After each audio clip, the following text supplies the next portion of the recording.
Hello everyone, this is Remleiz from 40k Theories, and welcome to the newest episode of Adeptus Podcastus. Joining me as always is Michael from Tactica Imperialis. Hello. And joining us this week is someone you recognise if you, follow my channel very often, the host of Homebrew of the Week and the big dog herself, Naerina. Thank you, Penny, and hello everyone! Yes, a bit of an in-joke, so there might be a couple of them strewn throughout, but we'll try not to let just it... a couple of... Please note, you'll not be alone, audience. I won't get 90% of them either. Yay! I mean, wait, what? I'm just bad at following in-jokes, it's fine. Don't worry, some we just keep putting through in the Discord server, but... Anyway, yes, indeed. Let's jump straight into the news. So, faction focus on the Sisters of Battle. And that ties into something a little bit bigger. So let's start big and work down, shall we? But I wanted to go on about the Penitent engine because it looks terrifying. Oh, you'll get there, dear. You'll get there. Get there in about 2 minutes. Basically, this ties in to the fact that I think by the time you're watching this episode, Vigilis Defiant and Chapter Approved 2018 will be on pre-order in the same week. How cool is that? That's a terrible idea, personally. I mean, okay, you get your options open, yeah, sure, but, from a business point of view, perhaps not the best? I think from a business perspective, it's a good idea, but I think it's just Chapter Approved to me is the final thing for the year. It is 40k's final introduction to new stuff, final balance pass of the year before the next FAQ.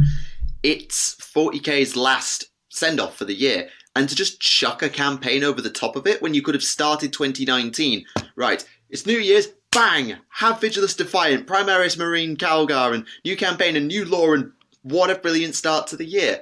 As it is, Chapter Approved might get a little bit overshadowed by Vigilis Defiant, or vice versa, which just hurts one of them. I'm just surprised that Vigilis Defiant costs 45 quid. I was like, hang on, what? I mean, when you're trying to call yourself a Horus Heresy campaign book cross with Codex Armageddon, I get it. Plus, it's also got lore and gameplay, so I guess it's kind of a full-on campaign. Yeah, but true, but to counteract that, one, the Horus Heresy Black Books, yes, while they are freaking expensive, you get what you pay for. They are fucking huge and clad in leather and metal. And Codex Armageddon was 4 quid when it first came out. Meet in the middle, then? I mean, the page count, it's about the same size as Codex Space Marines, which is about 35 quid. It's 200, isn't it? What pages? Yeah, I think so. Yeah, I mean, compared to what you get in, anything, Malign Portents was 80 pages, and that cost me 20 quid. I'm struggling to think of campaign books that didn't come with supplements of miniatures now. The General's Handbook's about 30 quid, Chapter Approved will be about 30 quid, maybe 25, so it's not that far off. And I'm not going to translate all of this into euros. I mean, I paid about 25 euro when I bought Malign Portents because I was in France at the time. Well then. But yeah, that sounds a bit like, if you have that all, they kind of barf it all up, at the end of the year. What do they have in January? They have to have a freaking explosion, Cadia 2 exploding or something like that to make it even bigger. Cadia 2 Electric It's going to be Gene Stealer cults. Yeah, fair enough. I think I don't mind Vigilis Defiant coming out before the end of the year, but they've gone Battle Forces, sort of quiet week with some specialisty stuff. Right, here's literally everything. I don't know, I feel like Chapter Approved could come out, and then we have a week to digest all the changes and all the new implementations, and then drop Vigilis Defiant maybe to come out the week of Christmas, the week before Christmas, 21st of this. Actually, hang on. Is it going to be out? Well, it's available on pre-order tomorrow, so... If it's on pre-order tomorrow, then it will be out next week. Right? By the 21st, I would assume then, yeah. Or 22nd. Yeah, I think they're trying to get it out for Christmas as opposed to out for the New Year's rush, so I get it. It's just... Yeah. I bet they could have bumped Chapter Approved back a week in that case. let that end the year. But that's just my opinion. Yes. Well, it could be for their Christmas sales. I don't know. I'm not good at this. I'm not good with, economics and buying stuff. Whatever that is in English. That's fair. You can always get more turtle friends. Oh yes, turtle friends. I love turtle friends. Are life. In case you're wondering, Mike, we're talking about the Accolade Leviathan. Yeah, the Leviathan's awesome. It's amazing. It is. Like, the whole Lioneth range is pretty damn awesome, I'll be fair with you. But yeah, so for those of you not in the know with Chapter Approved, it has the beta codex for Sisters of Battle, so can we finally talk about how scary the Penitent engine is yet? Fine, Go ahead. Go for it. Okay, it gets to attack twice in the combat phase. Have we seen its stat line? Not yet. Not I've seen at least anyway, but gets to attack twice in the combat phase, and it can ignore any wounds inflicted upon it on a 5+. Any Sisters unit can fight twice in the fight phase on a 5+. But even with the Penitent engine, though, doing that as well. Imagine having a Dreadnought do that. I mean, it's very good, I'll give you, but it will probably suffer for it. And even if the beta Penitent engine doesn't suffer and is blatantly ridiculous, bear in mind this codex is in beta. If it's OP, it'll be tuned down. So it's terrifying for about 6 months, I suspect. They'll tune it. There to be terrifying for 6 months, then not at all. Take your point. Also, it looks amazing. Like, someone's just chilling there, like, yeah, I got this new armor on, I have my flamer, like, yeah, just chilling. Burn heretic. Ciao. All I had to be is to be a heretic. Yeah. Yeah, like the best heretic killers are heretics themselves, which is probably why they get penitent engines and are in constant pain. And, like, I wouldn't want to be in one if you paid me. I suppose you could say in that case that they're fighting fire with fire. So basically someone's going to be there like, no, you're a heretic. Well, it takes one to know one. Burn. Pretty much. That's the Sisters of Battle in a nutshell. True. That's a valid point. Though there is no Sister of Battle more badass than either Ephrael Stern or Canoness Stephano. I'll get into reasons why later. Yeah, I think one of actually the sort of sleepers, I think, is the relic that they've shown off. The Book of St. Lucius, which is plus 3 inches to aura abilities. And just low-key, aura abilities, if they're stacked correctly, are horrifying. Yes, blame Lucius for that. God damn it, Lucius. Hey, cow pals. Not that Lucius. Too many Luciuses. Sorry, Michael, carry on. No, you're fine. I'm just looking at some of the stratagems and stuff because I've not looked that hard. Give a unit rerolls to wound against psychers. Ouch. Give your storm bolters AP2 damage to. Ow. I mean, it is storm bolters, not bolters, but ow. Hey, you. There's a fair few little useful things in there. I think I'll withhold judgment until we see their costs and their stat lines, because great rules mean nothing if you're overcosted. See, probably Grey Knights are just overcosted and actually not that terrible, but just were so overcosted that they sucked. Hence, they're getting sweeping point reductions. Part of me's hoping in this codex that they get to introduce a few more units. Because I feel the Sisters are in desperate need of like a Terminator equivalent or proxy analog kind of thing. I mean, yes, but they also don't want to turn them into just Space No, Marines. I understand that, 3.0. but if you look at the other armies, like, say, Orcs have got, the Mega Armor Knobs, with the Nids you got the Tyrant Guard, the Eldari you got Wraith Guard, Something super bulky and tanky, I'll give you, it makes sense. But, I feel they need something like that. I mean, I'm not suggesting they get, their own Terminator squads or anything like that, but maybe something similar to maybe like a Centurion or something like that. Yeah, I think that would be an interesting development, since they could use Centurion warsuits. They have power armor. I'd expect they could interface with them. Like, imagine having a little bit of a variant of the Centurion, but it's just armed with heavy flamers. That'd be perfect for Sisters. in some ways, that's just the Penitent engine on crack, but... Yeah, I can see where you're coming from, but isn't that just basically more their analogue to having a dreadnought? Even though it may be a bit crapper, yes, but... It is. To be fair, it's more their analogue to having a dread knight looking at it, but hey, that's none of my business. Oh, we don't talk about the baby carrier. Oh, goodness. Staying with Chapter Approved, there have been a bunch of articles about open, matched, and narrative play. For most people who actually play the game, that being match play people, sorry, I know narrative people exist, I am one, but most people play matched, we have 12 new missions, 6 basic ones and 6 tactical objective ones. And one of the rules for some of them is you can't lose if you're tabled. Or, sorry, you don't lose if you're tabled. Wait, what? Really? Yeah, so what it is if it's basically the sudden death rule, i.e. if you are completely tabled and have no units, you lose rule, is not used in certain of these new missions. Huh. Which is a good thing and also a bad thing, because it's a good thing because it means that being daring and diving for objectives and grabbing the points early on is very valuable. It allows you to use speed and not get punished for going in very aggressively.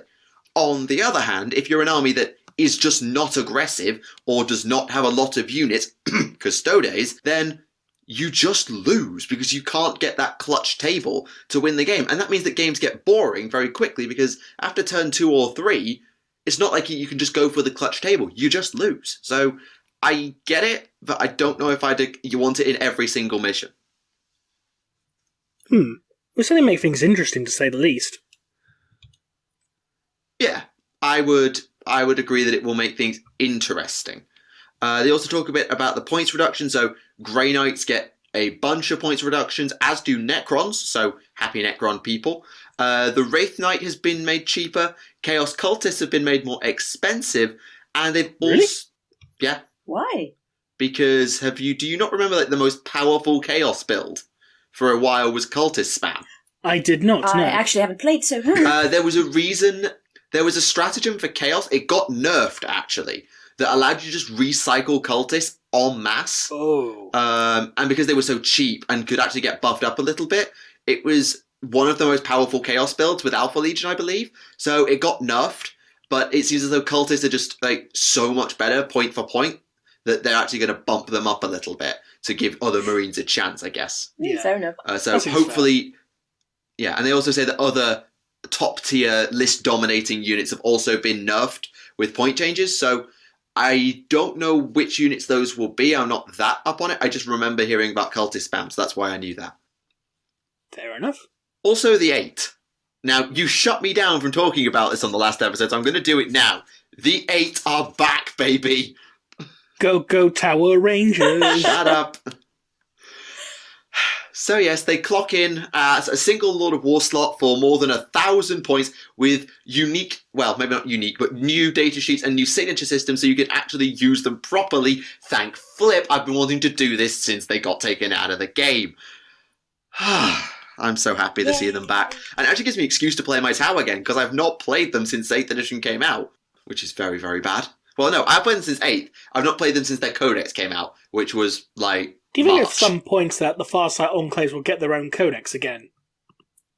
The fact they're in chapter approved, along with things like looted wagons, tells me no.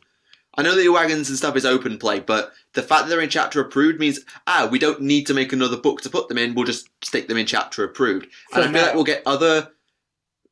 I think permanently, personally. And I think that if they're not... We'll get on to Vigilis Defiant and its specialist detachments in a second, but if there are like special formations that were just like companies of heroes, I get the feeling they'll live in chapter approved from here on, as opposed to getting their own codex that was suited to their faction, like Gazgul's Council of War, for example. Yeah, I can see that making sense. But we do get looted wagons, as I mentioned, with 3 different variants. Ooh. So you can have looted chimeras, or looted chimera-sized things, like looted rhinos, looted devilfishes, I guess.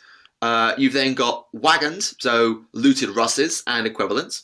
And you've got battle fortresses, aka looted baneblades. Yay! Nice! So yeah, it's not a case of, oh, I've made this super awesome looted Baneblade. It's armor 11, 11, 10 with 3 hull points. Have fun. No, it's actually properly stacked now. Good God Almighty. Keep it together, Remleiz. Keep it together. Yes, I'm trying.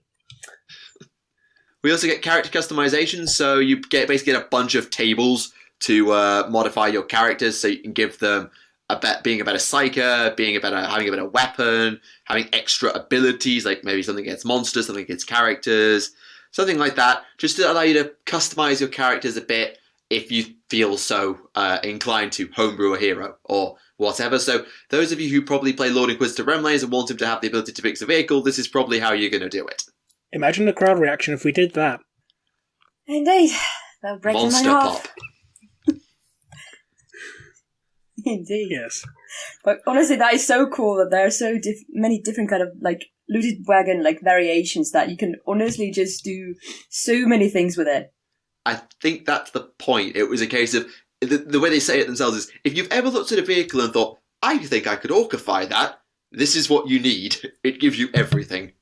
Indeed, I know it's the point of it, but I just had to state the obvious because I kind of like the whole orchid thing, like the kind of, okay, this works because I say it works and we believe it works. And I'm like, this is amazing! Yep. So, we're going to have Absolutely. tabletops for looted Carnifexes then. What will that count as? How about looted Vorexes? No, we don't do that. Oh. Never mind. But it's not just your heroes who get the option for customization. In narrative play, they talk about battle honours, i.e. levelling up your units throughout the campaign. This is basically Path to Glory's upgrade system, but a bit more OP. And Cities of Death is back at the same time as they're bringing back this urban conquest business. How convenient. So we have Cities of Death mission. So yeah, we have Cities of Death missions, which I'm assuming are going to end up in urban conquest as well. Or we'll just give you more missions if you happen to own both books, which is good, I think. It's good to see Cities of Death back. Haven't played, but yay! Looks good! Yeah, to be fair, Cities of Death is one of the hardest expansions to play because you require just arseloads of terrain, and it's very annoying. Yes, I can very well imagine that. I remember... Yeah, boo. No, mine's gone completely blank. I was going to say something, but no, it's gone out of my head. Never mind. Yeah, but honestly, I'm just thinking someone like being there, like, oh, excellent, Jiminy, you came to the match. Did you bring the lorry worth of everything? Yes, I did. And then they play Cities of Death. Yeah, that's for some people that's probably not that far off. If you need to play an apocalypse scale game, that's probably accurate. Can you imagine the orc players playing an apocalypse scale game? I got my bucket full of dice for shooting. Yes. I do have the This other is just my rocket first volley. Now, how many 6s did I roll? Because I need to add one more dice for each of them. Oh God, we're going to be here a while. Like, have you all weekend? Excellent. We might need the extra 3 week as months well. later.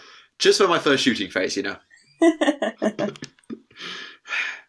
Though saying that, there was an orc player who won a tournament by basically slow playing. So maybe orcs and slow play is kind of actually a problem. So This is the first ever time I've heard orcs and slow play in the same sentence and even relating to each other. Like, what?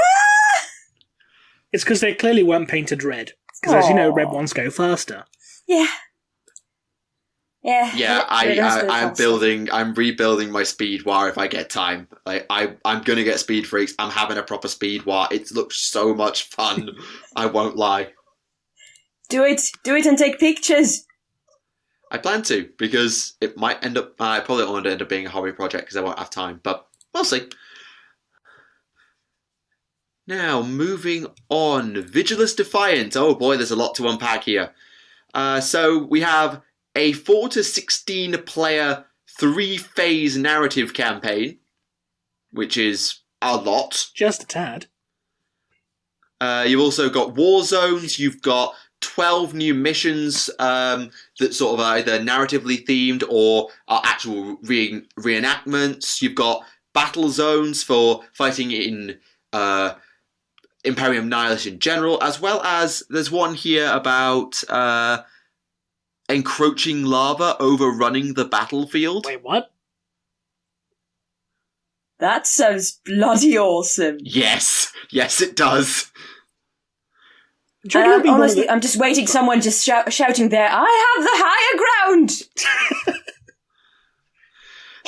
So how this mission works is that the lava starts on one long table edge, and at the start of every battle round, it moves a bit. So you set up like a line of counters, and they move about D6 inches each along, and everything on one side of those counters that's not flying is, well, dead. Now, what you should do, instead of using counters, just put a table on a slight incline, just pour a bunch of, like, orange paint, like really thick orange paint, so it just slowly creeps down the table. It'd be more visually interesting. Can afford it. Visually interesting, yes. You then need to repaint your entire board or apologise to your store owner, but that's a thing. Hashtag YOLO. I mean, wait, what? Well, the answer's simple. You just put a whole bunch of cling film over the table first, and then that's fine. Yeah, and grab your models quickly, lest you lose all the basing schemes. They died for the greater good, in your case. The greater good. Why do I feel that was a Hot Fuzz reference? Because it is. Thought so. But Vigilis Defiant probably comes with one of the most touchy subjects that I think 40k has reintroduced. No, not Primaris Marnius Calgar. Formations are back. Boo. Right, this needs explaining. So, they've introduced a thing called Specialist Detachments, a unique form of detachment that rewards you for narrative-themed armies. There's a bunch of them, some for the Imperium, some for Xenos. The Orcs, for example, have the Cult of Speed and the Dread Mob.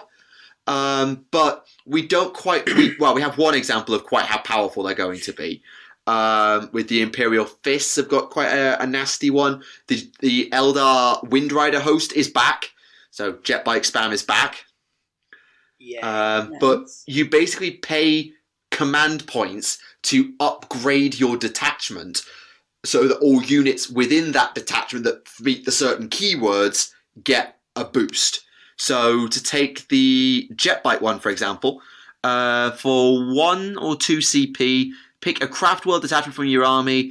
Autarch Skyrunners, Farseer Skyrunners, Warlock Skyrunner Conclaves, Windriders, and Vipers gain that keyword, and then that gives them a bunch of buffs, such as Fallback and Charge as a Warlord trait, or a new relic, some brand new stratagems.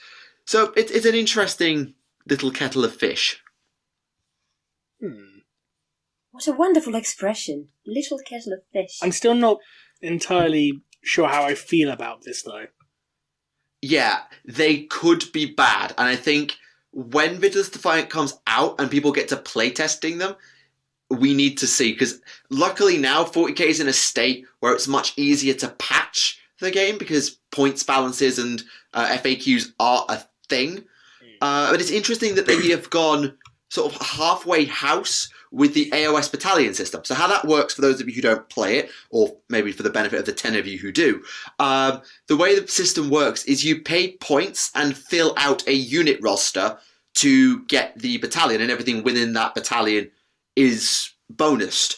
Whereas with 40k, you can take whatever you like, but only certain things get boosted by spending the command points. So it's an interesting halfway house. I quite like it. We'll just have to see how powerful it is.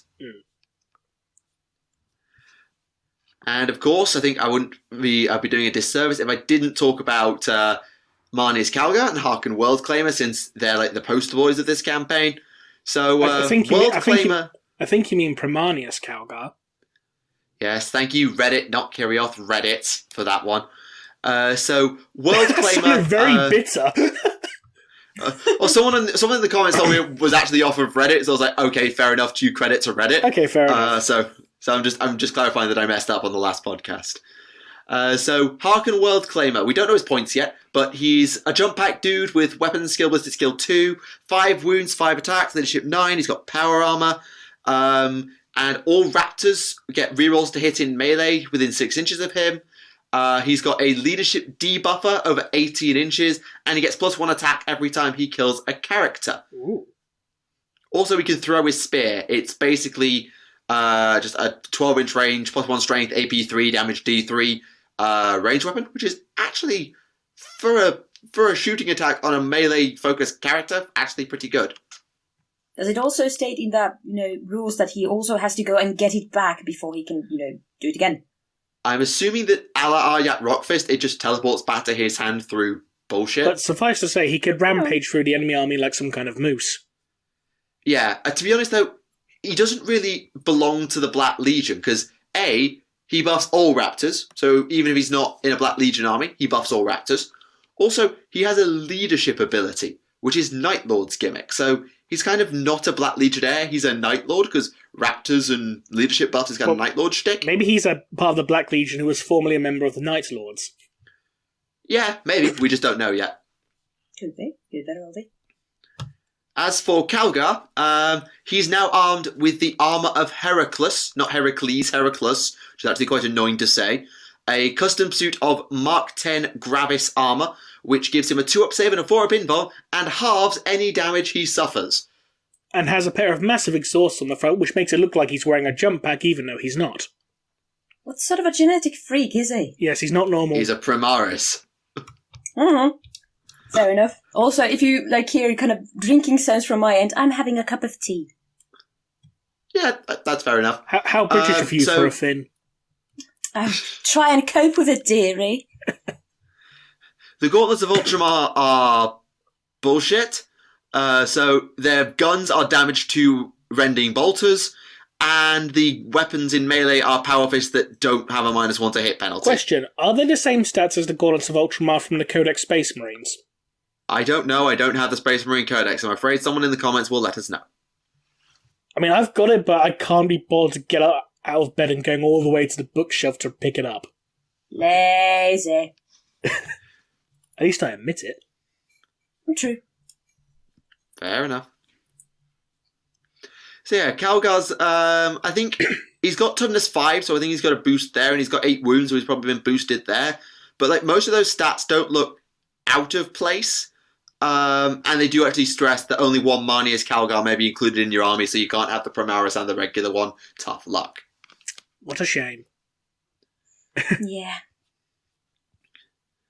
So yeah, there's a lot to unpack just in those 2 books that'll be on their way out, and I haven't even talked about all the other specialist detachments that they've sort of half previewed. I think the Gene Stealer cults get one that boosts all your aberrants. The Craft Worlds get a Wraithguard one as well as their Jetbite one. The Orcs get Cult of Speed and Dread Mob, and the Blitz Brigade is back, and the Stomper Mob is back. It's brilliant. I love all of those. I remember those formations, and I'm glad to see them back. I'll be looking forward to actually reading through the actual lore side of this, and I sincerely hope it's better written than Gathering Storm. How so? I mean, it should be. Yes, but should doesn't mean it will be. Well, fingers crossed then. Yes, exactly.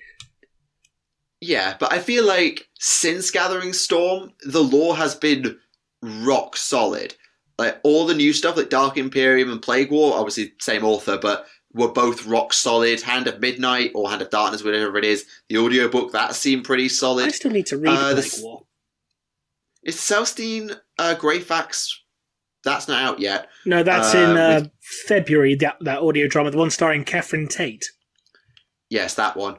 So yeah, I feel like they've been pretty rock solid, and AOS has proved as well this year that, my god, their lore writing is amazing.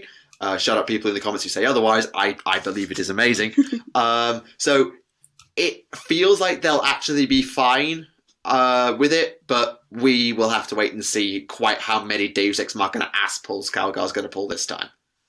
Yes, speaking of writing, I have some complaints later about a certain short story that got released as part of the Advent calendar. But we'll get to that. We've got even more news. I've lost my place. Yes, the podcasts, Voxcast and Stormcast, are back, give or take, and they've actually changed them quite a lot. They're going to be 1 hour long. They seem to be a bit more long. Considering the fact last time they were 12 minutes. It's stupid. Yeah, what's the I point? feel like they got a lot of feedback about how those shows. I gave them quite a lengthy bit of feedback about how we not saying, "Oh, we do our show like this," and being all arrogant. Just things I found from podcasts that I enjoy to watch and make are this a bit more long form, free flowing conversation. Don't feel like you're following a script. So hopefully we get that this Aren't time. they starting it on the 10th of December or something like that? I think one is, and I think the other one's a couple of days before or after, because they're not the same day. If I remember... They're both hosted by the same guy as well. Oh, nice. But yeah, I really hope that they're going to be longer, because, just having a 12 minutes of podcast is okay, we're in a meeting, we're going to go through this, thank you, bye. So yeah, they have said they're going to be an hour, so that's been fixed. Yeah, so listen to all the feedback and replies saying we've got 2 words for you. It's longer. Yeah. But yeah, I'll give them a listen and potentially do a separate video on them if I think that they're worth talking about, which I hope they are, because there could be some fun stuff in there. There could be. Yeah. We also have the Death Blood Bowl team. I think that's along soon enough. Warhammer Adventures 2 has been announced for both AOS and 40k. We've got a Gene Stealer and a Skaven book this time around. Ooh. Oh yes, and didn't they also say that the third 40k one at least is going to be about the Tau?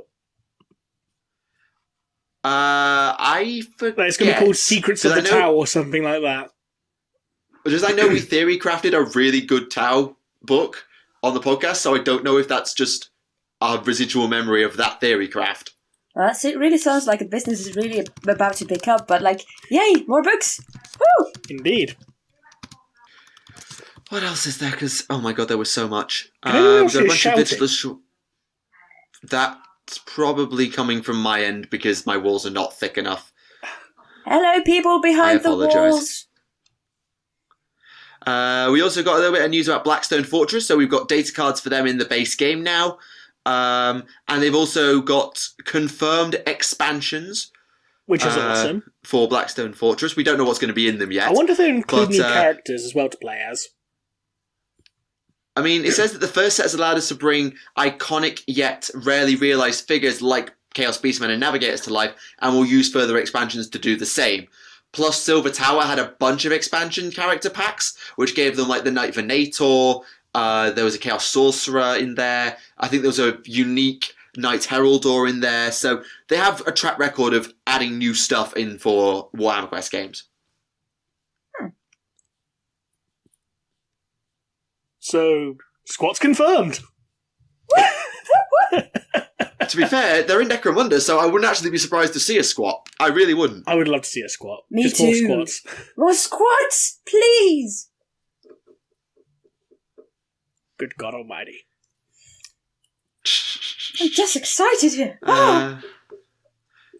I know that it will be previewed in probably the next episode, but we also got confirmation there will be a New Year's open day at Warhammer World, so there'll be more reveals probably to talk about in the first or second podcast of the new year, so that's something to look forward to keep you subscribed, because, got to get that money somehow. Naturally.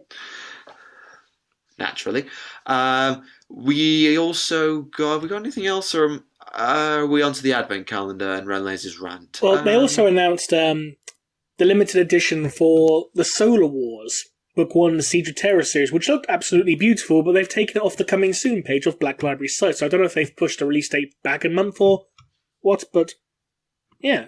Looks really nice. It's going to be like in a vinyl cover with a big metal pendant thing embossed on the front cover. Looks bloody awesome.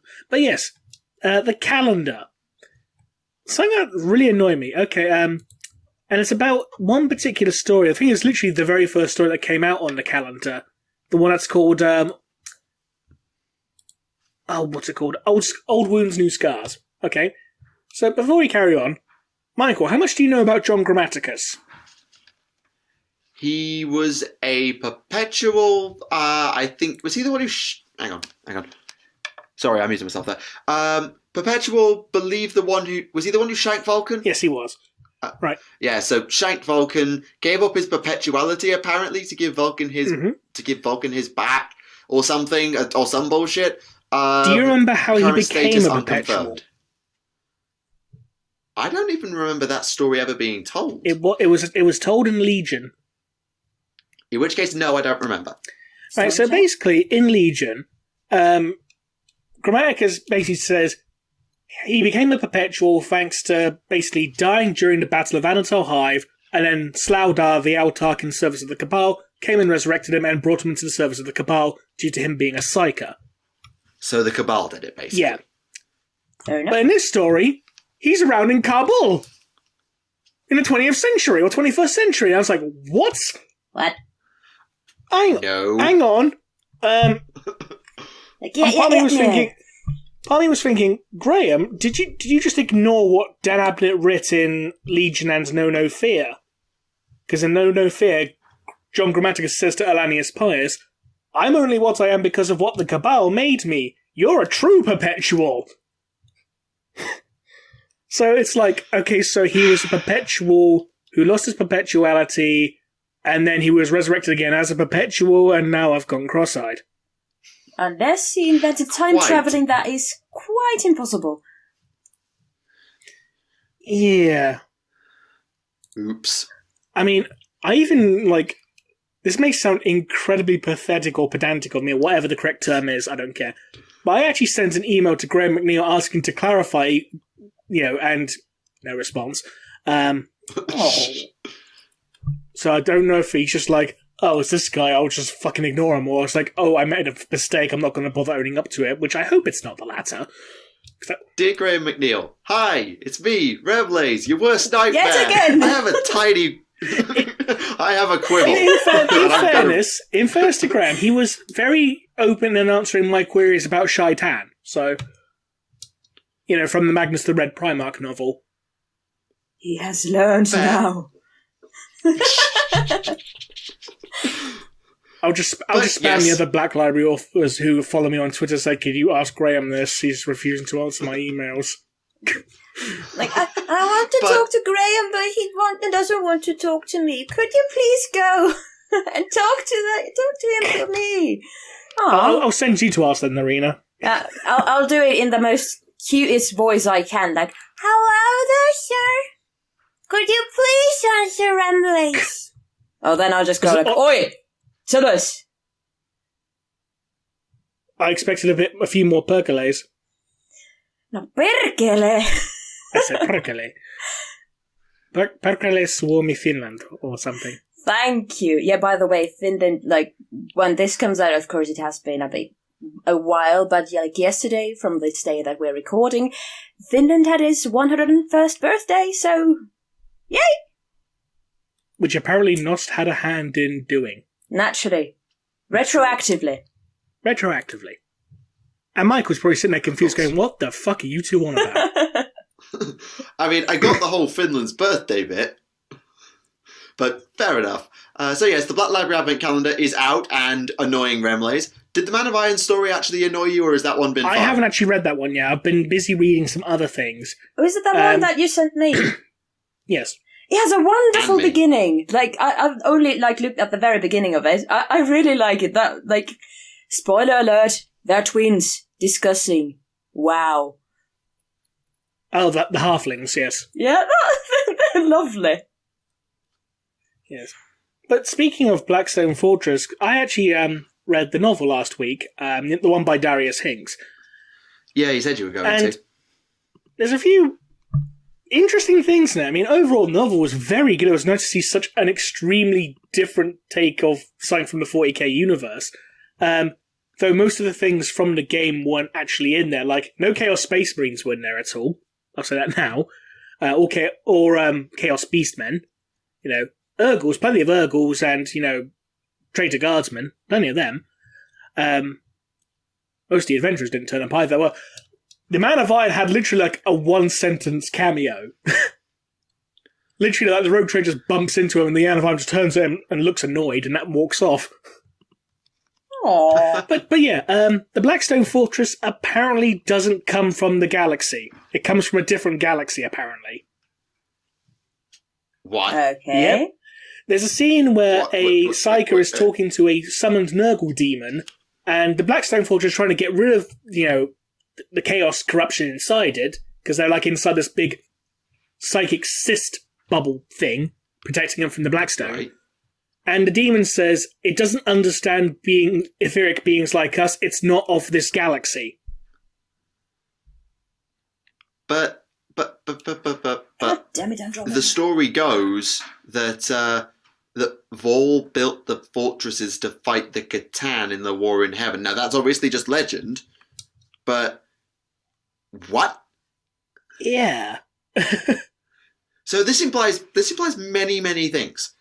One, the Eldari legend of the War in Heaven is probably BS, which it may or may not have been its mythic legend anyway, fine. Even though it was confirmed that Eldinesh himself was real. Indeed, which is where the conflict of interest comes in. Secondly, it confirms that another galaxy that knows what the warp is, because Blackstone, obviously, warp amplification, warp nullification, something knows. But at the same time, it doesn't understand demons, so what? But then again, demons per se didn't really come into being until after the War in Heaven. There was warp entities, but they were more things like the Enslavers. Because the Chaos Gods didn't start taking form within the warp until the end of the War in Heaven. Give or take, yes. But it's just interesting that another galaxy's beings can be completely unaware of the warp and decide to build at least 7 ginormous floating fortresses out of the most warp-sensitive material in the universe. What this could pretty also much. mean... This could also point towards the fact that the old ones came from a different galaxy. True. And Plausible. brought the Blackstone with them as part of their fleet. Very plausible, but that then raises the question of why were they not inherited by one of the young races after the old ones naffed off? Well, judging from what I gather the Blackstone fortresses being... Because they're actually, for lack of a better term, sentient. Yes. So it probably got to a point as like, the Eldari said, "Oh, can we have you?" And the Blackstone probably just told them to fuck off. Literally. Oh, and also they eat shit, like literally eat ships. There's an Imperial ship from the time of the Great Crusade literally being digested within it. Okay. Okay, so let's just return to the old ones from another galaxy theory. That means that that does mean, therefore, the warp is known about and exists in other galaxies. Because the Blackstone fortresses have literal warp guns. Yeah. I mean, why wouldn't it exist also in other galaxies? I mean, it's kind of in a way, immaterium, space between spaces, whatever, fancy terms. So why wouldn't it be there? True, it's just there's sometimes... a theory I postulated in my own head is, why can't you warp jump to another galaxy, even if it was one in a quadrillion? Good question. Well, to be fair, what's to say ships that have been lost in warp haven't done that? True, because we have no idea. Most of the time it does end suddenly demons, but you make a fair point. I mean, yeah, most of the time it will be suddenly demons, but, 1 in 100 quadrillion chance. It's like, hey, we're in Andromeda. Oh no, we're in a shitty Mass Effect game. Run. What is this running cycle? I can't! I'm sorry, my face is tired. Oh dear, oh dear, oh dear. But therefore, that means that whatever galaxy the old ones came from cannot be... Well, it can be the one the Tyranids came from, but at the same time, the old ones would have obviously no knowledge of the Tyranids' existence, plausibly. And unless you subscribe to that theory where some people believe that the Nids were created by the old ones. There is that theory. And in fairness, the fact that the old ones... If if this is truly implying that the old ones did indeed come from another galaxy, this does actually lend some credence to the Nid Old One theory. Which we actually talked about last episode, if I remember correctly. So, yeah, okay. It's interesting. Is there any other big reveals or revelations that are worth mentioning, or is it mostly just character stuff? It's mostly character stuff, but in regards to the characters actually involved, Man of Iron has like a one-sentence cameo. The Halflings have one line of dialogue, and that's about it for their cameo. The Bealtan Ranger dies, like, before they even get to the Blackstone. Well, it's implied, because they're following an Eldari ship towards the Blackstone, and Blackstone just destroys it. It's like, oh, bye-bye. Trying to remember what else. The Navigator is a different character, from what I recall. What, different name? Yeah, different name, if I recall, yeah. Because what's the name of the Navigator from the actual tabletop game? Give me a second. Oh, the Blackstone people are in Kill Team. Sorry, I think. Are they? Or are they in the main game? That's Command Roster. Oh, no. Blackstone Fortress are in Kill Team. Sorry, they're not in the base game. It's like his name's something like of Caval? Off the top of my head. Give me a sec. I'll just open up this roster of the PDF. Road Trader. Oh, come on. Espern Locano. Yes, it's a different navigator in the novel. It's like House Caval, from what I recall off the top of my head. Which would explain why I got different headgear in the actual artwork. Fair enough. Kroot. The Kroot is one of the main characters. Yay! Yeah. Start talking. Yeah, apparently Kroot can eat souls. What? Oh, hang on, stop. Hang on, stop. So does this mean, basically, that Slaanesh has no competition? I think so. Like, I understand, like, consuming, like, genetic information, but souls? What is this bullshit? Okay, maybe not bullshit, but what? Okay. Yeah, apparently, there's a bit of narration describing that he could feel the souls of the previous bodies he's consumed all swirling and coalescing together inside him. Okay, then. Now, admittedly, he could be speaking in metaphor, but the fact it was the narrator rather than the crew itself saying that. Yeah, and you could also argue that that's not something that all crew can do, and he's inherited that ability from someone. Well, he was said to be the oldest of his kindred. Okay, either he's honestly giving competition to Slaanesh, or then that is the most creative way to describing a heartburn. Yes, he ends up pissing off the rogue trader by eating one of his crew.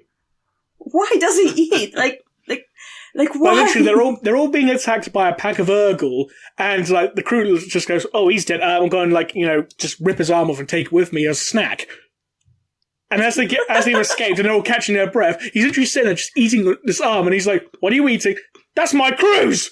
I got a little bit peckish. Yeah, like I say, he wasn't using it. He's dead. Yeah, the main characters are the rogue trader, the Kroot, the fat priest, the zealot, the new navigator, and a couple of exclusive characters to the novel, the pilot and the rogue trader's attaché. And a few unnamed soldiers who die horribly.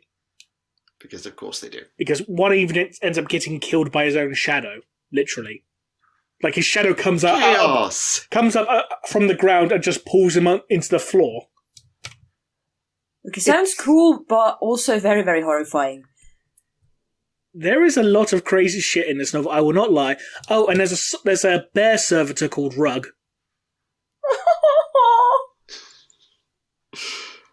Okay. Oh, that's adorable. That's a thing. Yeah, there's a lot of absolutely crazy shit in this. I recommend people read that novel. It's actually really good and absolutely batshit crazy.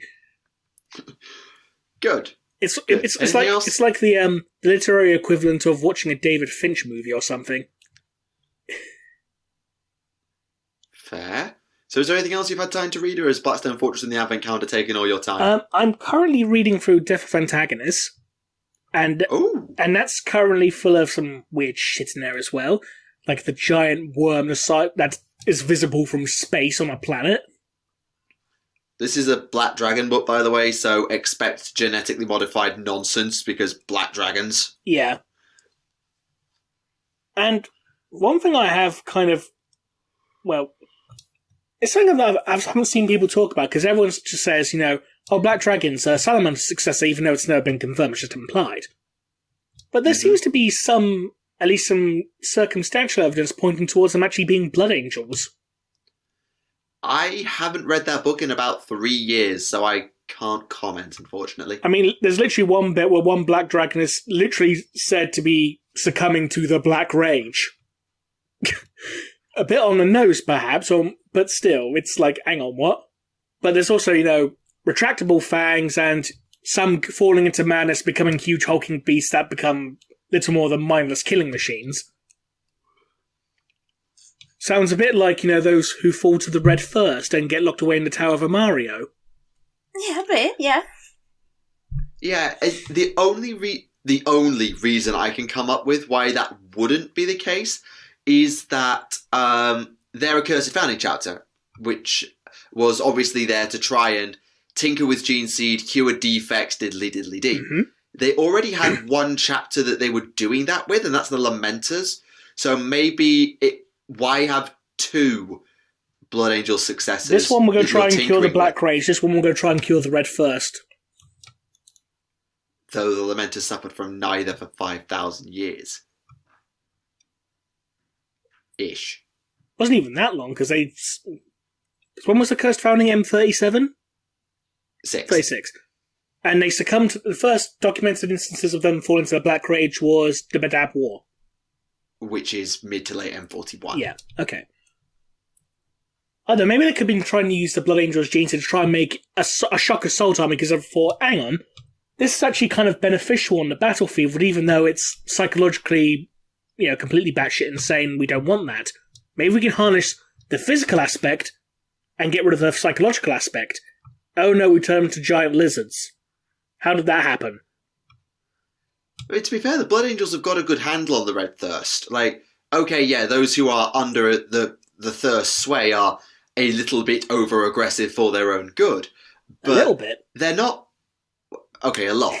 But they're not completely lost and out of control, and that rage will pass. And with a Sanguinary Priest around to just poke it in the right direction, the Blood Angels kind of have it under control as far as possible. But it doesn't always remain under control, because remember, like in Devastation of Baal, the ones that turn into basically big blood gorillas. Wait, hang on. And remember in Devastation... Was that when Commander showed up, or was that somewhere else? That was basically when Leviathan was about to kill everyone, the Blood Angels just went, fuck it, just let everyone out the Tower of Amario, and just let them all to carve a path, and it's just a bunch of gorillas running out screaming, bounding on all fours. Okay, that's a gorilla's position I've never heard of, but, I mean, that must have been a sight. Also... They took them, it's rather dirt sheet. Also, let's bear in mind that Dante was basically losing it to the rage at that point, so he was probably hallucinating a bit, and it's told from his point of view. No, this is actually confirmed. This mutation that some Blood Angels go through when undergoing the Red Thirst, it was also shown in Blood Quest. They literally, is it Cloten or Cluten? One of those names. But he's, really suffering from the Red Thirst, and he sees a vision of the future, and he's basically this huge blood gorilla with horns and everything. So is that really the Saiyan thing, turning into an actual ape, or what? Hang on. I wouldn't say turning into an actual ape, but they basically become essentially a mindless monster. It just wants to eat flesh, drink blood, and their eyes turn completely yellow, their skin turns red and waxy. I'll see if I can find the actual passage in Devastation of Baal. Ooh, okay, just because that makes me think of the mutated ones made by Bile, the Blood Kid? I forget their name. Because they were Blood Fiends. That's the word I'm looking for. From the Blood Angels Omnibus that James Swallow did. They were very mutated Blood Angel Space Marines. Okay, I've got it. Okay, I've got a passage. Okay. The damned occupants of the Tower of Amario burst from the darkness. They were abominations, twisted from their human origins by rampantly malfunctioning gene seed. They were twice the size of mortal men, bulging with muscles. Yellowed fangs took the place of human teeth. Their skin was blood red and waxy, their eyes amber. They bounded along their knuckled fists like apes, screaming at the sky. 5 dozen immortal monsters whose suffering hung over the chapter like a poison, free its last to kill. And we're sure this was Red Thirst, not Black Rage? It lines up with what's been shown in Blood Quest. Okay, just because Tower of Amareo, I associate that entirely with the Death Company, but fair enough. And they're all screaming blood, blood, blood. Right. Okay, fair enough. All the words of thick animal part. voices uttered were broken beyond comprehension save one. Blood, blood, blood. Lovely. Fair enough. And it would explain, why they've got the huge yellow fangs then, if they're hungry for blood, rather than just Black Rage, because Black Rage is more psychological flaw rather than physical one, really. Yes, it is. It's basically a mass hallucination. Yeah. Well, this one's just them turning into vampire monkeys. Quite. I mean, the Wicked Witch of the West has got nothing on these. I was just about to say that! Oh dear, oh dear, oh dear. I mean, that's what you really call a guerrilla position, isn't it? So, oh, yes, indeed. yes.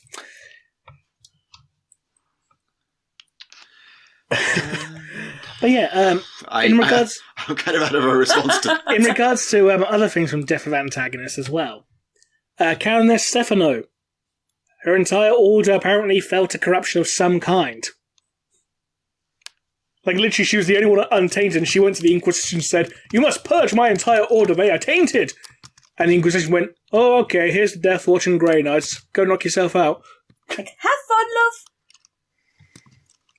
And apparently Stefano killed all the high-ranking members of the Order herself, and then burnt the convent to the ground and scattered salt on the ashes.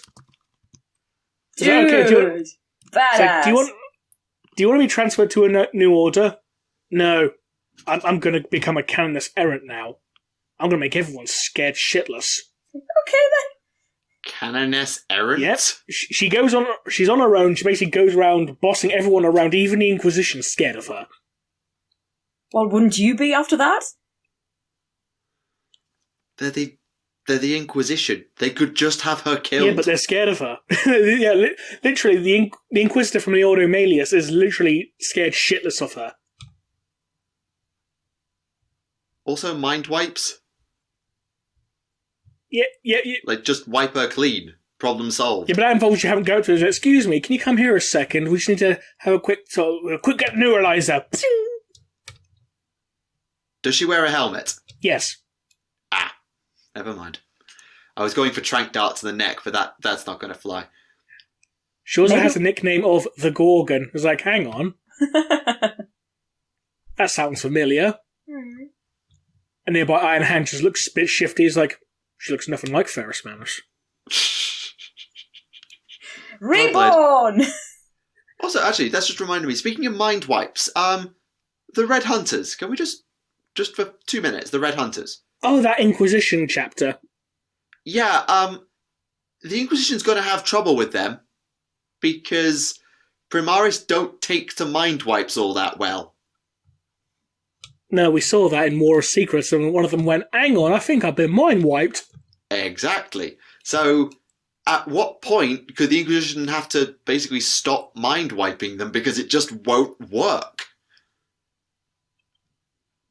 At that point, you're basically playing, are Primaris susceptible to chaos corruption because they're having to remember seeing demons and we can't do anything about it?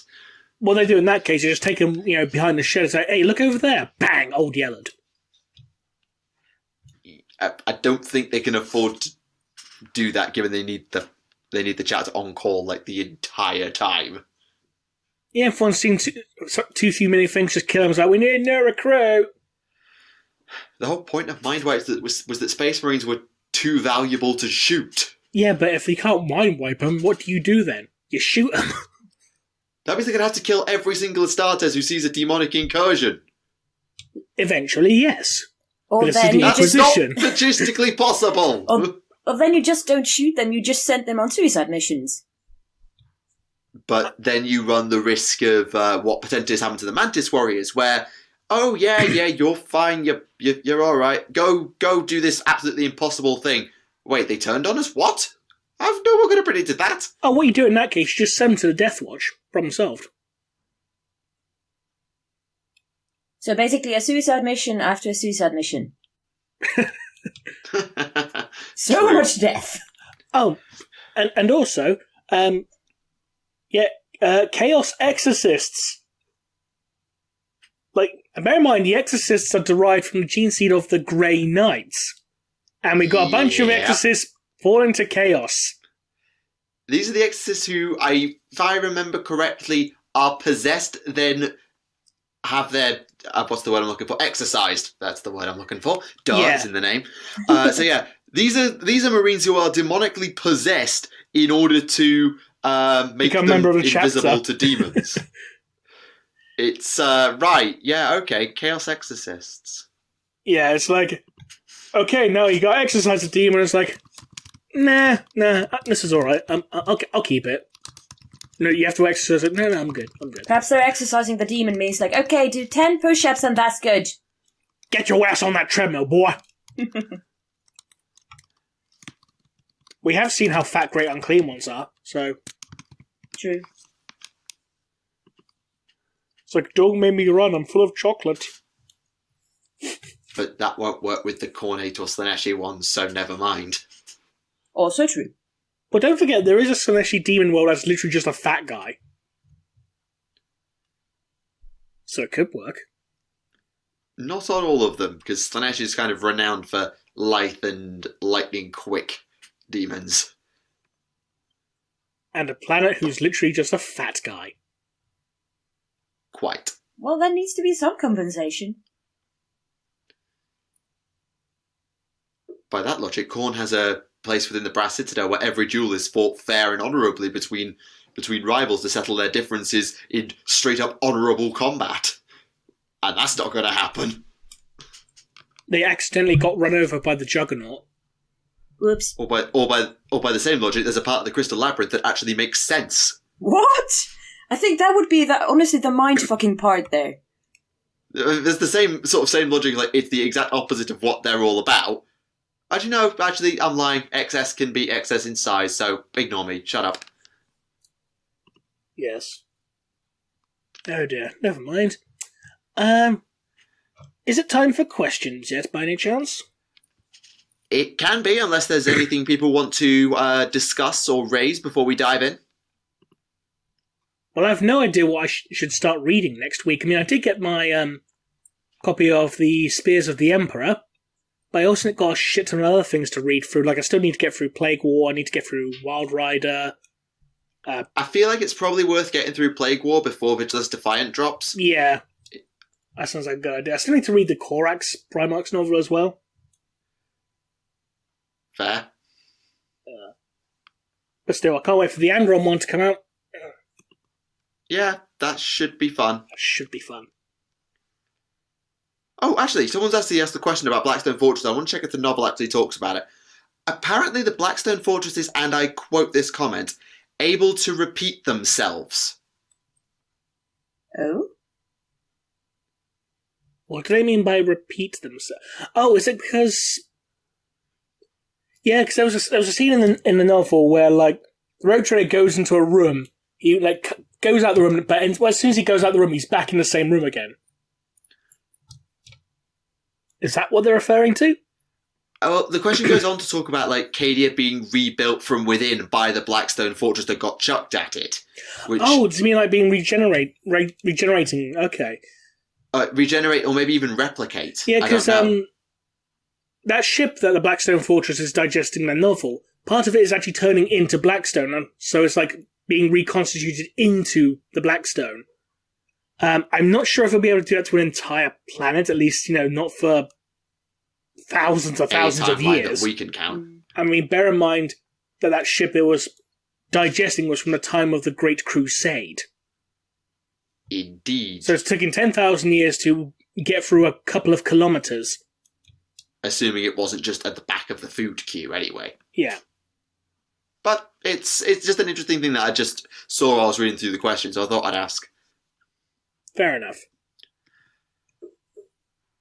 Is there anything else before I dive in? Not that I can think of off the top of my head. Double check. Okay.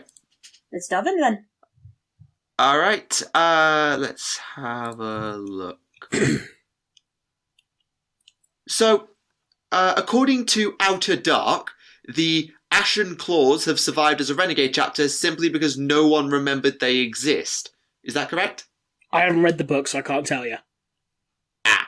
So it goes on to then say, assuming that, let's take that as true for a second. So if that is true, how does a Renegade chapter dodge going to Chaos for that long?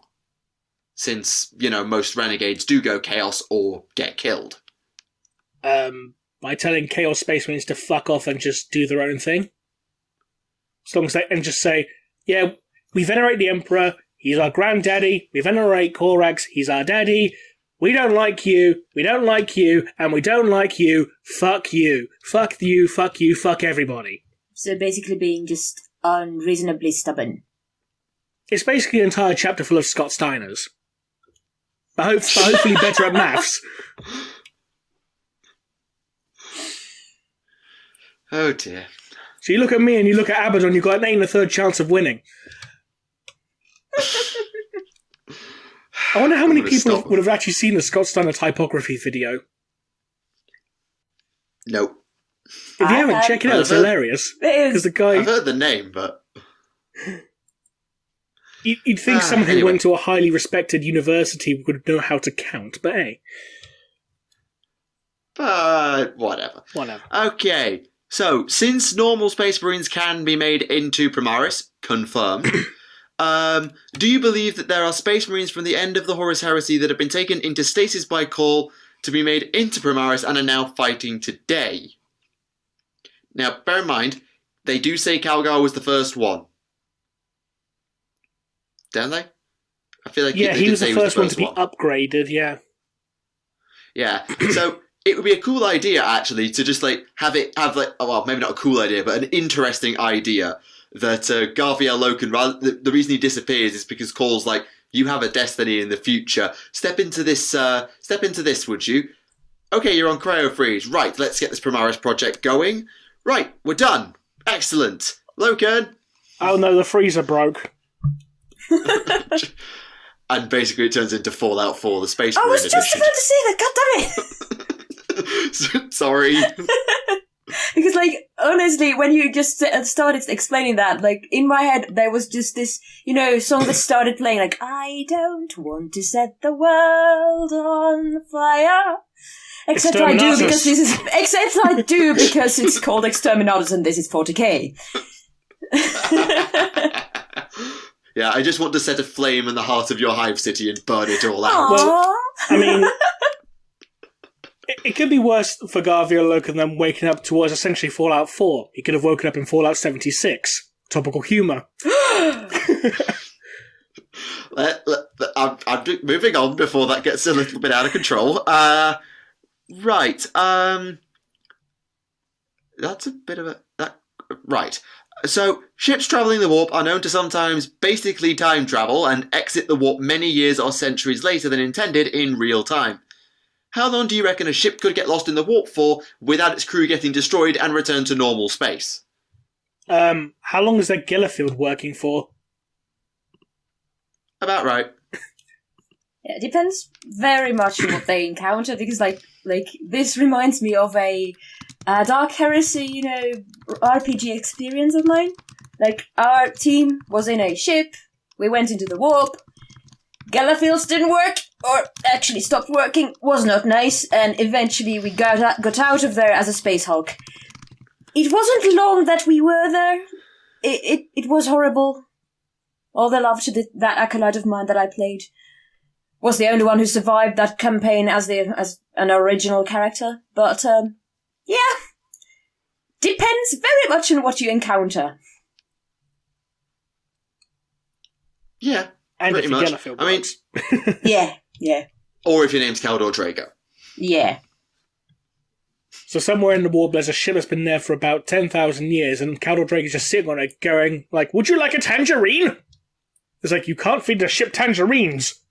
And basically, like, if you ever encounter Caldor Drago there, like, he will provide the hams. So it's alright, you get food.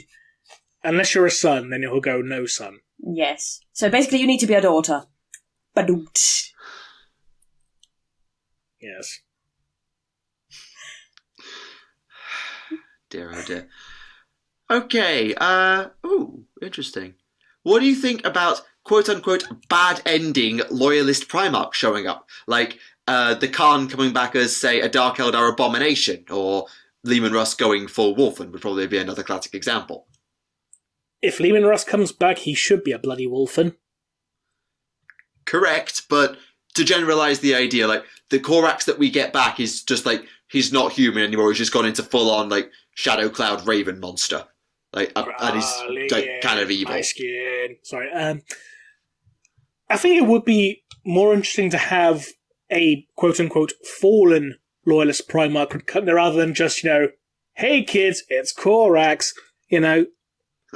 I mean, at least with Guilliman, we actually had some interesting character developments, like, I've woken up, confused screaming, what the hell is happening, what the fuck happened, I don't know any of you, shit. It's the future. And to be fair, with Guilliman, he was literally dead in stasis. Like, he hasn't had chance to have any, like, changes wrought upon him. So, like, he could be the same character with a twist, as opposed to having 10,000 years of, I've seen too much of this shit. Yeah, because he's getting all the shit now after 10,000 years. He's free. Time to conquer Earth. But yeah, like, go back to that Leman Russ example, I think, like, if there were to be a, sad ending to that, like, I think it would work a bit better if he came back just on the verge of being a Wolfen, and then we'll just see him turn. Because that would be so much more sad. Or they could do, what happened to Vulcan during the Beast Arises, like, hey, Vulcan just shows up, oh, he's dead now. Yep. It would be incredibly ballsy of them to bring a Primarch back into the game and then kill them off at this point. I would respect him if they actually did that. I'd respect them to hell for doing it, but it would be incredibly ballsy. I mean, and I respect him. I'd respect him if it wasn't just like, hey, we brought Sanguinius back to life just to kill him off again. It's like, no, lazy, no. Yeah, Sanguinius would just be lazy writing. But you could sort of like the idea of, I'm going to run with Lion as the easy example. Lion wakes up, comes back, runs into Luther or Cypher or whoever, runs into the wrong people in the wrong order. And it's like, dying breath, like, I forgive you or something like that, and just absolves the fallen. And Luther's like, oh, right, I didn't expect that was actually going to happen. That was just an excuse to keep me alive. Shit. Cheers! They could do some seriously interesting character development using Luther and Cypher, I feel like, but I don't know. That would be really interesting to read, and like all not just like follow the reaction of the fans, or well, as well, because we're fans as well. But still, like, that would be very ballsy. My question is, going back to Cypher quickly, when was the last time he was ever written interestingly at all? As opposed to just being, a matter of plot convenience, i.e. gathering storm. It's like, hey, I'm Cypher, I can get you out, Guilliman, okay, bye-bye.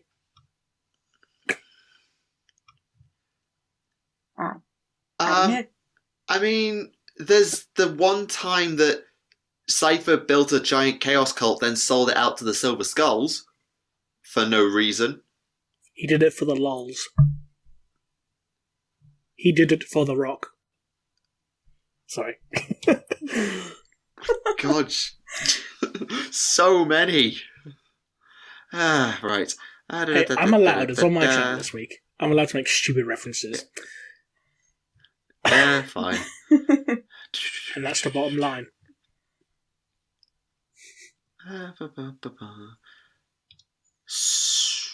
Okay, so which other Space Marine characters do you think/expect will be upgraded to Primaris, assuming they don't just upgrade them all?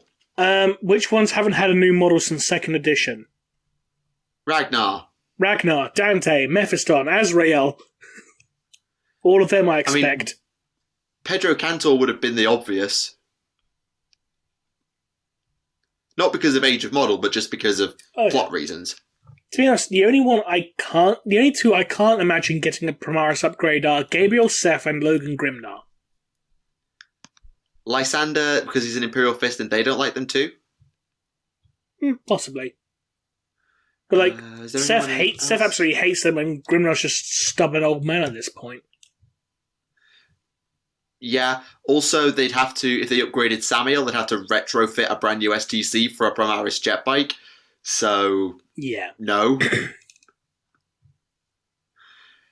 Yeah, that actually does raise a point of, are they actually going to expand the Primaris unit roster to include, Astarte's stuff? Because if they're going to upgrade these heroes, then we need a Primaris Landspeeder for Samuel, or a jet bike for him. We don't need proper Terminator armor, because we've proven with this new Mark X Gravis that they can do 2+ armor saves. Is there anyone else who's got, war gear that doesn't tally with anything that Primaris have? Corsaro Khan, I guess, because he's got a bike. Jump packs are fine, so they're not the same. Belial? I think that's... He need a Terminator. He need an equivalent to Terminator armor, wouldn't he? They've proven with Calgar they can do that. Yeah, but didn't he normally have power armor though? He had Artificer armor and Terminator armor. Because he had two different models. Yeah. And I think the armor of Antilochus was Terminator. Fair enough.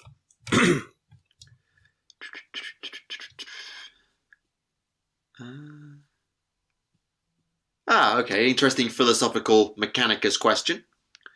Once you start upgrading with cybernetics or genetic manipulation, at what point are you no longer human? Oh, a good one.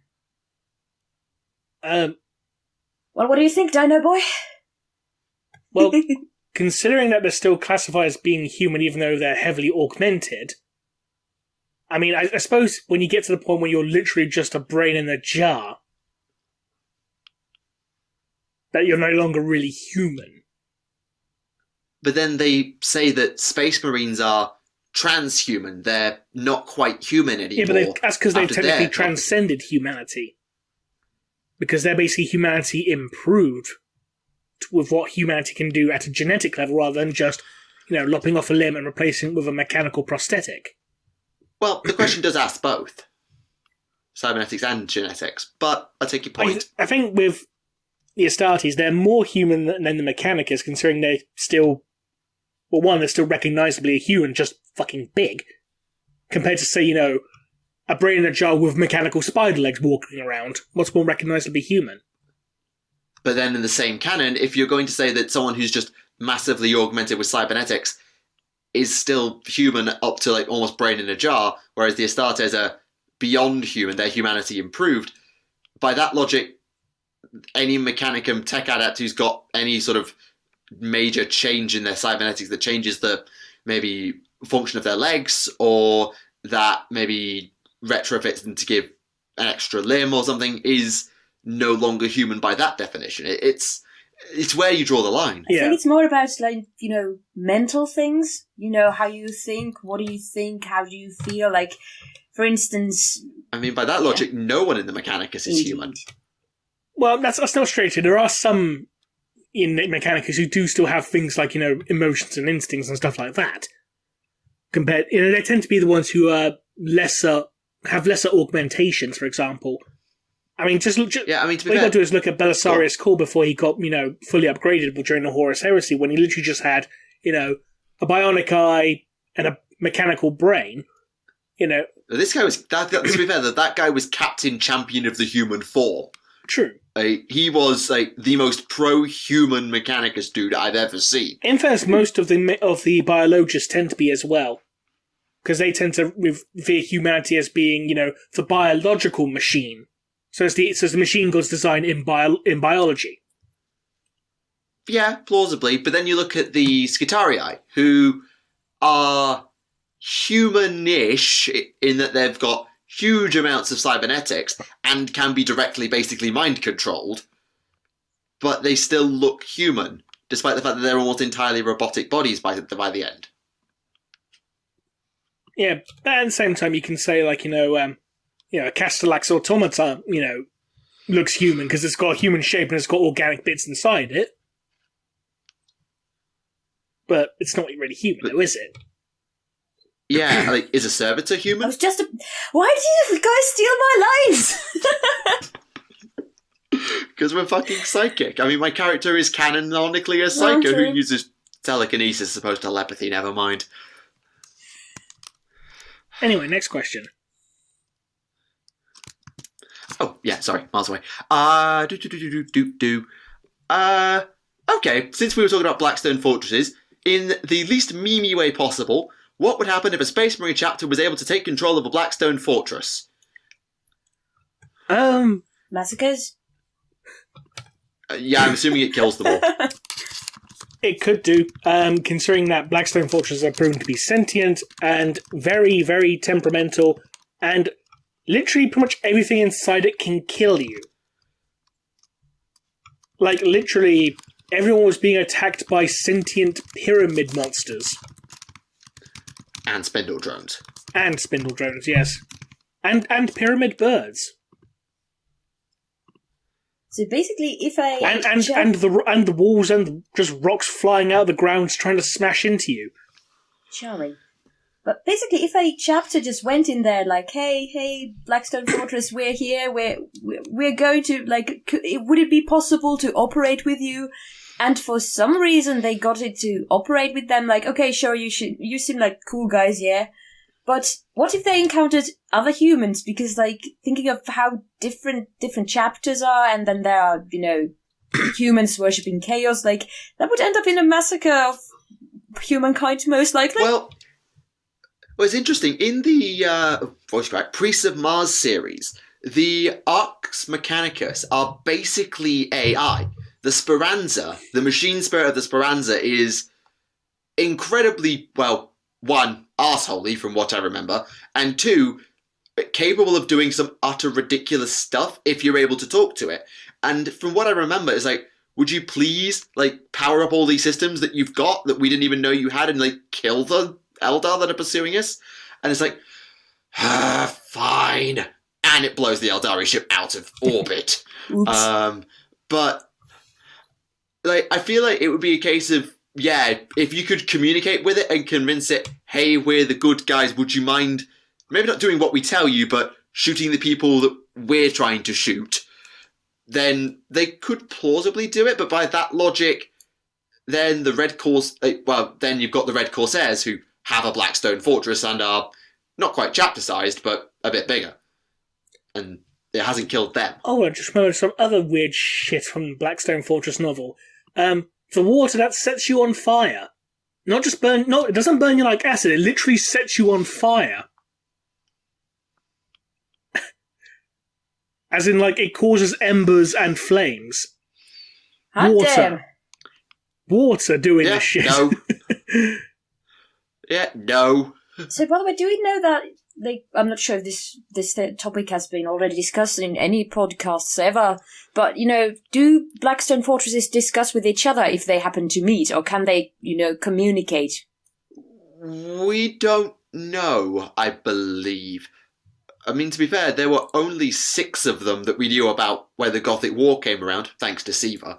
And whilst the Gothic War was fought over them, it doesn't seem as though that they were coordinating with one another, at least as far as I could tell. Fair enough. Because if they did, then literally it's like, you want entry into this collection of systems? No. Oh. Also, we lost Remleiz. No! Hello, Remleiz. Oh dear. Right, filler segment then, assuming this doesn't get cut. How are you? Yeah, busy. Barely had time to do any hobby whatsoever, never mind read anything. But got my 20,000 subscriber special out, which was which was nice. That went down well. Gilliman's Law. Thank you. Yeah, it was not the longest script I've ever written, but it was the longest video I've ever made. Because I think my longest script was like 8,500 words back when I was doing my Legion series. But I spoke so much faster back then, so it's actually shorter than the 6,000 word script I just wrote, which is kind of weird. But it's been an interesting semester with a broken arm and then having more injuries, and oh my god, this semester's been fun. But I can't complain over much, and I realise I'm completely stalling. It's alright. It's good that you're having fun. Yeah. To be fair, I think given that I know Remleiz said that you're familiar to people who watch him regularly and some of his stuff, I think you should have done this earlier, but you should probably just introduce like what you do and like what your sort of shtick is for the audience. Yeah, I'm there like, hey, I'm me. You might know me. Woohoo! Yeah, I'm the mystery of 40k theories. Honestly, what happened to him? I have flipping no idea. Did he just lose his connection or something? It's normally me who has all the technical difficulties, which is why we changed over to a different recording setup, because I can't get a stable bloody signal with my stupid Wi-Fi. But no, not this time. It's Silence of the Remleiz.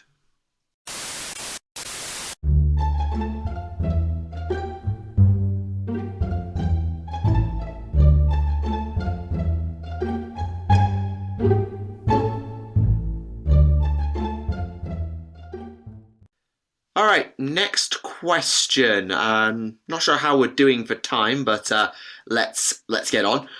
So it is highly theorized, if not confirmed by some theory, that the Legion of the Damned are demons of the Emperor. You've got the Living Saint being like demon princes or greater demons, and so on and so forth. We've heard that theory all before.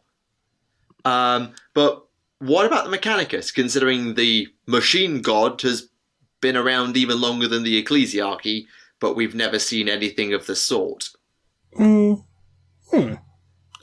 the closest thing I've seen was literally it was just binary code with tentacles. That was the only thing I've seen close to the equivalent of a machine god demon. But that was chaos, so... Yeah, I can't think of any particular examples. But then they have, like, god machines, so I don't know. You could almost argue that the Titans are sort of like the avatars of the machine god in a sort of weird roundabout way. I don't know. Or you could argue the machine spirits are. Also, yes, machine spirits. Very good point. Also, Discord's back. Yeah, we've for those not aware, we had some technical difficulties. I don't know quite what the final edit's going to look like, but technical difficulties. I blame Dr. White. You always blame Dr. White. No, that's not true. I only blamed the last episode on him. Well, not the last one, the one before, I mean. I only blamed that one. It was his own fault for coming in drunken and uninvited and drinking a pot of food colouring. I mean... Which was his own idea. I didn't force him. Yeah, and we have proof that we can put on social media if we need to.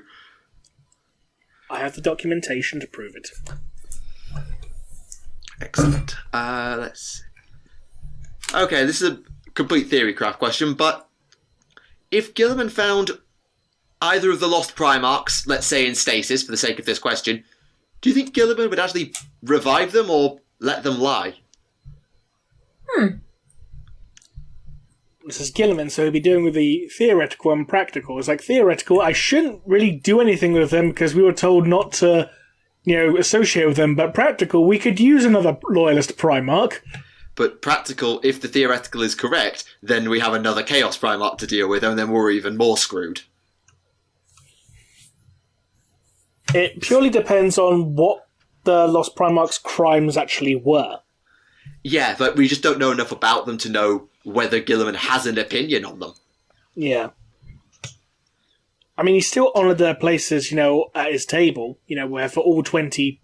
Well, for 21 seats, one for the Emperor and one for each Primarch, and Lion was like, why do you still have those 2 seats? We shouldn't talk about it. I was like, no, but we must honour their memory. So... Fair. He clearly still holds some measure of respect for them. Yeah. Yeah, which I hadn't actually seen that little bit, so fair enough.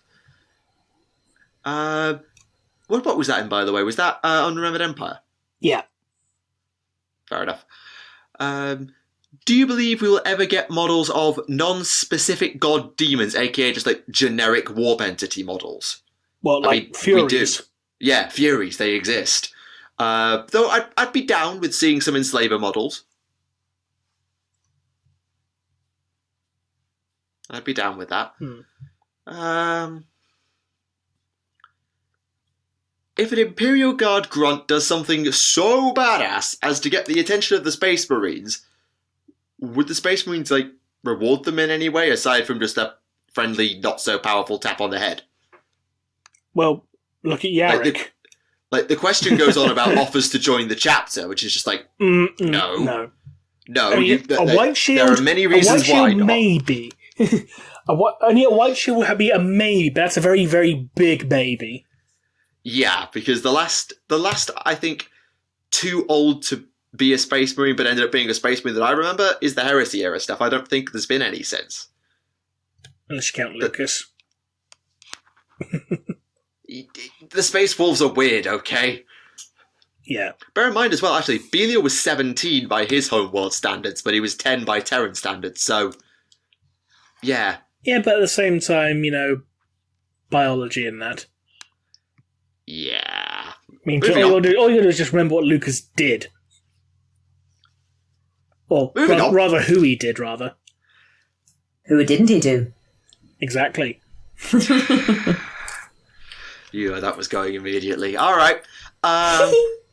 Do you think that with Call openly committing tech heresy, quoting the comment, and with Gilliman pushing for a more progressive future, that eventually other more technologically minded or more creative Space Marine chapters will begin to make more advanced and personalised equipment in vehicles, sort of maybe like the Land Raiders that deep strike in the Blood Angels, or Baal Predators?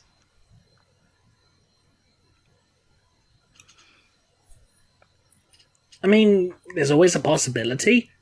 I mean, I wouldn't necessarily call it tech heresy per se.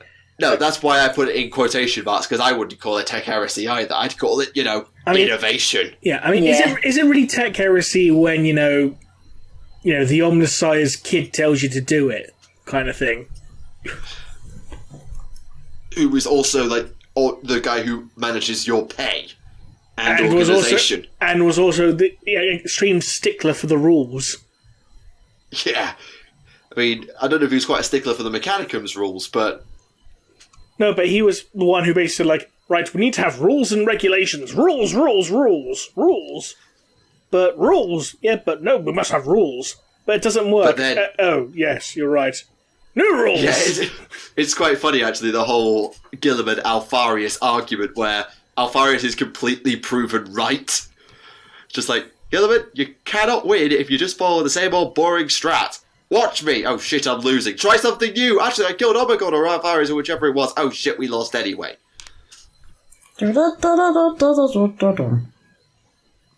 Yes. Okay, a bit of a general one. How do you feel about the future of 40k? Shoot. What does he mean? What in what sense? Doesn't say. Just that's what the question says. In universe, more death. Out universe, why would it fall? I don't think they're talking about it falling. It's just like, well, is it gonna stagnate again and sort of get into another position like it was in, or is it gonna just like... I mean, at some point there's going to be a bit where it reaches the status quo again, but I don't think it'll be... I say status quo, I'm being very loose with that term. But I don't think it's going to stagnate as much as it did between, 5th and 7th edition, where literally nothing happened. Until the very end of 7th. Yeah, the plot is one thing. The plot now is... I think that's going to keep moving quite steadily, probably for the next couple of years. But I don't think we're going to have, major plot points. I don't see we're going to have another Loyalist Primarch return. We're going to have all the Loyalist Primarchs return, and then they're going to have the Royal Rumble and I don't think that's going to happen. Yeah, because like if that happened, like what would happen after that?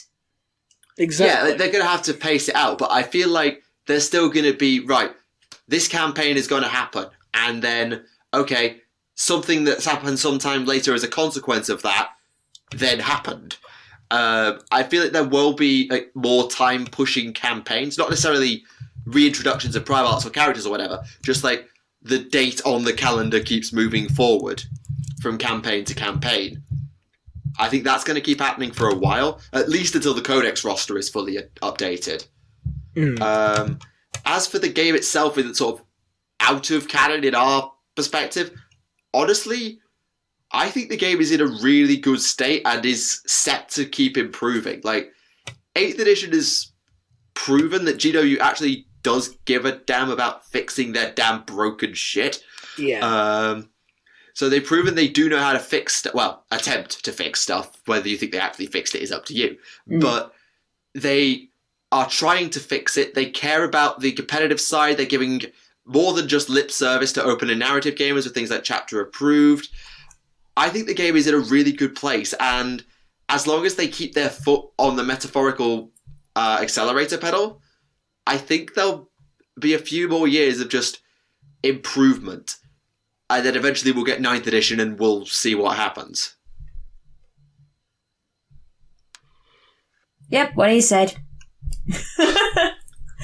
Fair enough. But yeah, I'm like of course out of game. I really hope that this whole thing, because like obviously Games Workshop, like they're wanting to get some new recruits from the younger generation, of course, like, you know, that Warhammer Adventures books and stuff like that. And I really, really hope that this thing, that there are going to be new players that are young, that are enthusiastic, that are perhaps like introduced to the world like this, and they find it in their heart to like explore it more and just get carried away. Yeah, that's actually a really good point. Like, the community now has a chance to expand because the game is being supported. There's new models all the time. There's new lore all the time.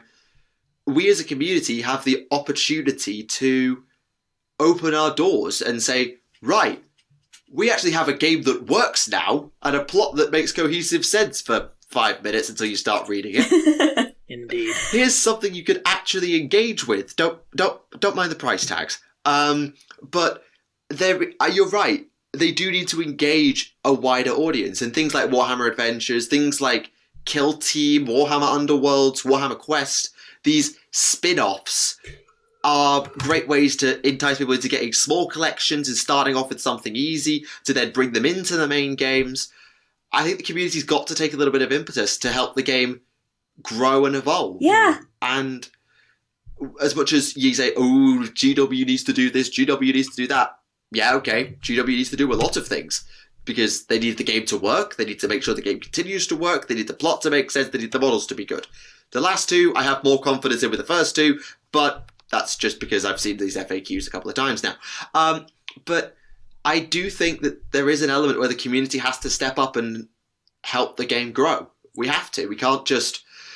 I'm going to say something dangerous here. We can't just gatekeep. We can't just gatekeep people out of the hobby because then the hobby's going to die. We have to let people in. Very true. Yeah, and I agree with your dangerous statement. Like, I have seen so many, because like I've been doing this homebrew thing on the 40k Theories channel. I've seen so many people, and I've talked to so many people who are enthusiastic about this whole thing, who are coming up with their own stories, their own chapters. I've read things about a new, like, chaos god and, like, different kind of alien races and stuff like that. Like, that's amazing. And I really sincerely hope that, like, this kind of creativity can just, like, open up more doors and, like, you know, get new people into this, like, awesome community. Because I know that there are awesome people out there, like, that are, like, honestly ecstatic about 40k. Yeah, I can't think of anything better to say. There is so much, and it's not just like the people who leave comments or the people who write their own stuff. We as a YouTube community have that option as well. And I would say to anybody who's listening, if you have an idea, go for it. Whether that's blogging about your conversion projects, because by God, they're popular. Whether that's creating a channel where you show off kit bashes and custom lore and all the creative things that you can do. The hobby has something for you. Go get it. And then go get everybody else to get it as well. Yeah. That's what I'd say. Yeah, exactly. I think that's probably a very good place to end this episode, I feel. Given the time. We apologise if this episode's a little shorter. We had a few technical difficulties considering that Discord decided to just crash for everyone. Die. Yeah, it was a full hard crash. Yep. It was a glorious fall from grace or something like that. Yeah, it fell further than Horus. It was quite the drop. That's heretic. But yes, indeed. So thank you very much to everyone who joined us this episode to listen, and thank you to Naerina for joining us for this episode. You're quite welcome. It was lovely to be here. Yes, it was a pleasure. Aww.